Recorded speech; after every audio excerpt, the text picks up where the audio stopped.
What's going on, everybody? Welcome back to the Rowdy Player One channel. Today we have got some upcoming November book releases. I've got some pretty good ones here. Got some fantasy, got some romantasy, couple of few things. I think we got about 6 books that are coming out. Not a huge lot, but got some good ones. So let's get started. First up, coming out on November 5th, we have got The Teller of Small Fortunes by Julie Leong. Says, a wandering fortune teller finds an unexpected family in this warm and wonderful debut fantasy, perfect for readers of Travis Baldry and Sangu Mandana. Teo is an immigrant fortune teller traveling between villages with just her trusty mule for company. She only tells small fortunes. Whether it will hail next week, which boy the barmaid will kiss, when the cow will calve, she knows from bitter experience that big fortunes come with big consequences. Even if it's a lonely life, it's better than the one she left behind. But a small fortune unexpectedly becomes something more when a semi-reformed thief and an ex-mercenary recruit her into their desperate search for a lost child. Soon they're joined by a baker with a net for adventure and, of course, a slightly magical cat.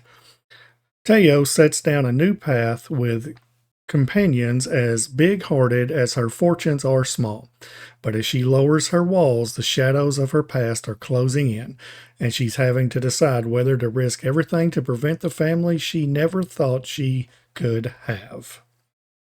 So that sounds pretty interesting. I might have to check that out. Like I said, that comes out November 5th. Up next is Toto by A.J. Hackwith. This comes out November 12th. And says, the true hero of The Wizard of Oz takes center stage in this brilliant, delightfully snarky reimagining from the author of The Library of the Unwritten. I was mostly a good dog until they sold me out to animal control, okay?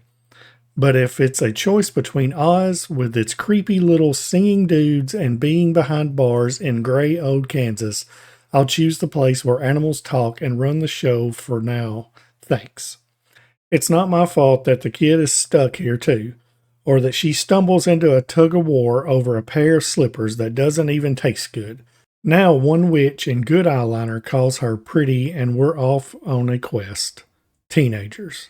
I try to tell her she's fallen into the wrong crowd when she befriends a freaking hedge wizard made of straw, that blue jay with revolutionary aspirations and the walking tin can. Still, I'm not one to judge when there's the small matter of a coop in the Forest Kingdom. Look, something really stinks in Oz, and this wizard guy and the witches possibly reek of it. As usual, it's going to be up to a sensible little dog to do a big dog's job and get to the bottom of it. And trust me, little dogs can get away with anything. Now this sounds pretty funny. So I am actually interested. I loved The Wizard of Oz whenever I was a kid. So this book sounds hilarious. So I might have to give it a shot. We will see about that. Up next is We Shall Be Monsters by Alyssa Weiss. It says a dark lyrical fantasy blending the world of the Fae and the stories mothers tell to keep their daughters safe and the consequences of disregarding the truth, no matter how sinister.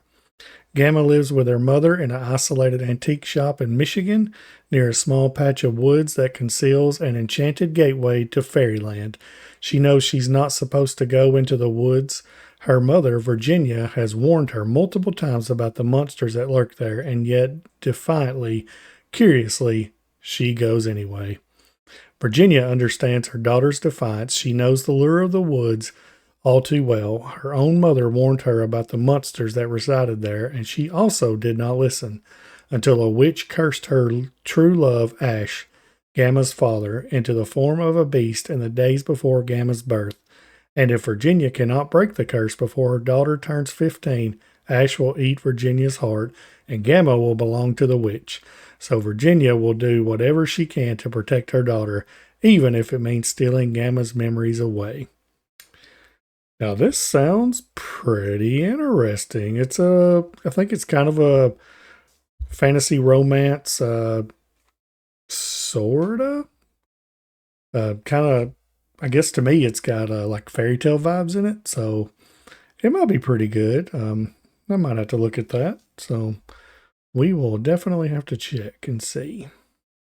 Then we have, looks like this is the third book of the Crowns of Nyaxia. It's called The Songbird and the Heart of Stone by Carissa Broadbent. It says, oh, and this comes out November 19th.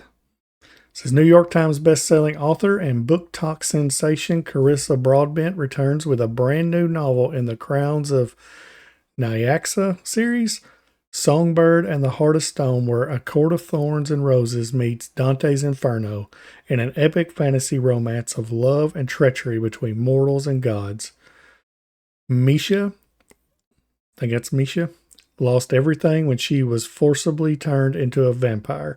Her home, her humanity, and most devastating of all, the love of the sun god, to whom she had devoted her life.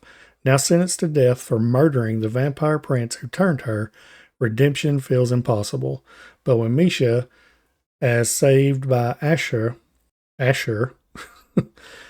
the bastard prince of a house of shadow with a past as brutal as his scars, she's forced into a mission worse than execution, a journey to the underworld to resurrect the god of death himself. So yeah, this if you're into romantasy or whatever, you might enjoy this book. And apparently, Carissa Broadbent is super popular on Book Talk. So that's awesome. Maybe this will be pretty good. Then we have The Half King by Melissa Landers. This is, I guess, book one of this series. It doesn't say what the series is going to be called. It just says The Half King #1. So it comes out also on November 19th, and it is a romantasy. It says, a king by day, shadow by night, the great betrayal changed everything for the allied realm long ago. The kingdom's noble houses rose up against the goddess, and for their treachery, the firstborn of each noble family was cursed. One with perilous beauty, one with destructive knowledge, and one with insatiable bloodlust. But the royal house, Mortera, received the worst affliction of all, for while the king existed during the day, he fades into nothingness at night until his 21st birthday, when he will be lost to the shadows forever. So that sounds kind of cool. There's some pretty interesting books this month. I didn't think there would be that much, but not too bad, I would say. We're going to see, it's got 99 reviews with a 3.65, so it kind of sounds like it's kind of iffy, but I don't know, you might end up liking it. And then finally, on November 26th, we have The Wings of Treason by L.N. Bayan, which is Lamia on X.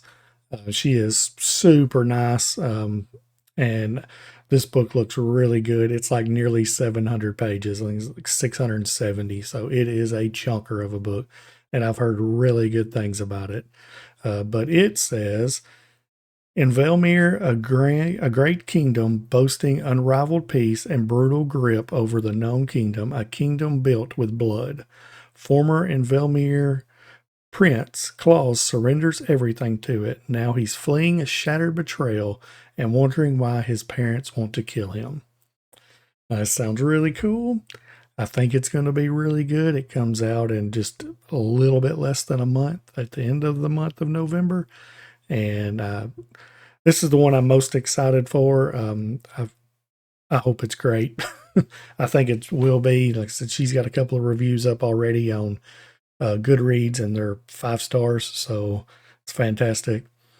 But yeah, y'all have any books that you're interested in picking up? Any of these that you might want to check out? And if you would like and subscribe to the channel, y'all have a great day.